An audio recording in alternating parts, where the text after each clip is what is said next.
بسم اللہ الرحمن الرحیم۔ السلام علیکم۔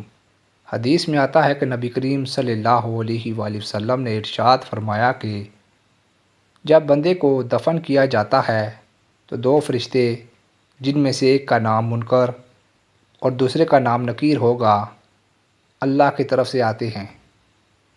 ان فرشتوں کی حالت بڑی خطرناک قسم کی ہوتی ہے۔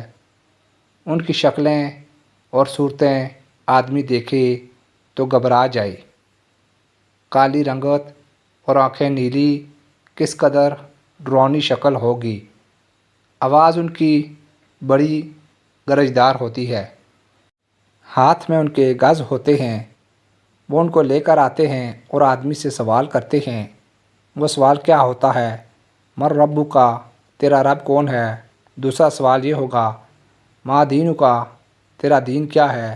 اور تیسرا سوال ہوگا، من ھذا الرجل الذی بعث فیکم، یہ آدمی کون ہے جو تم میں بھیجا گیا تھا؟ ان کو پہچانتے بھی ہو یا نہیں؟ مومن اس کو صحیح صحیح جواب دے دے گا۔ فرشتے کہیں گے کہ ہم جانتے تھے تو ایسا ہی جواب دے گا۔ پھر آسمان سے ایک منادی آواز دے گا کہ میرے بندے نے سچ کہا، اس کے لیے جنت کا بچھونا لگاؤ اور جنت کا لباس پہناؤ اور جنت کی جانب دروازہ کھول دو۔ اس کے لیے تا حد نظر قبر کو وسیع کر دیا جائے گا۔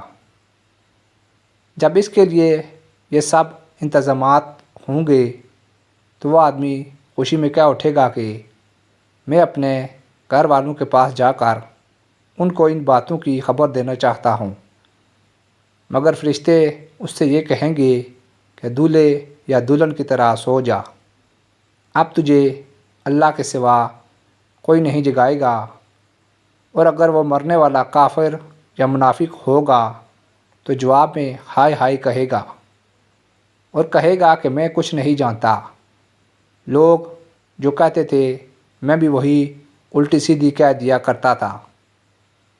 آسمان سے آواز آئے گی کہ اس نے جھوٹ کہا ہے، اس کو جہنم کا لباس پہناؤ اور آگ کا بچھونا لگا دو اور دوزخ کی طرف دروازہ کھول دو۔ اس کے لیے قبر کو اس قدر تنگ کر دیا جائے گا کہ اس کی ایک جانب کی پسلیاں دوسری جانب کی پسلیوں میں گھس جائیں گی۔ خود کو سدھارنے کے لیے موت کا مراقبہ ہونا چاہیے۔ اس لیے روزانہ تھوڑی دیر کے لیے موت کا مراقبہ کیا جائے۔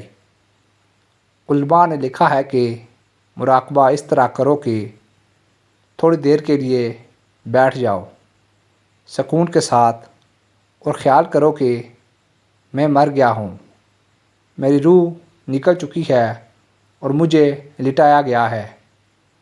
سارے رشتہ دار میرے ارد گرد جمع ہو گئے ہیں، رونے والے رو رہے ہیں، ہنسنے والے ہنس رہے ہیں، میری موت پر خوشی منانے والے خوشی منا رہے ہیں۔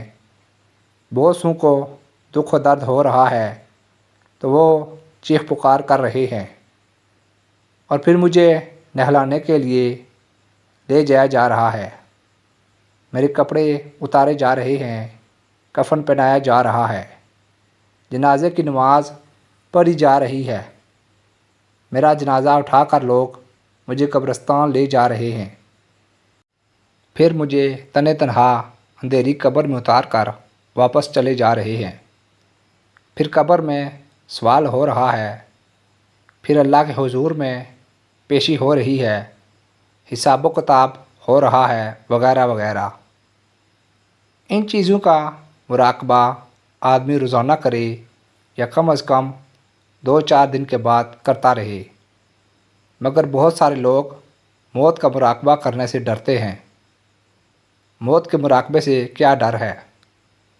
اس سے موت کی فکر، موت کی یاد پیدا ہو جائے گی اور آدمی اپنے آپ کو سنبھالنے، بنانے اور سدھارنے میں آسانی محسوس کرے گا، اور انشاءاللہ آدمی کے اندر ایک انقلاب پیدا ہو جائے گا اور وہ اپنی آخرت کی فکر و تیاری کرنے لگے گا۔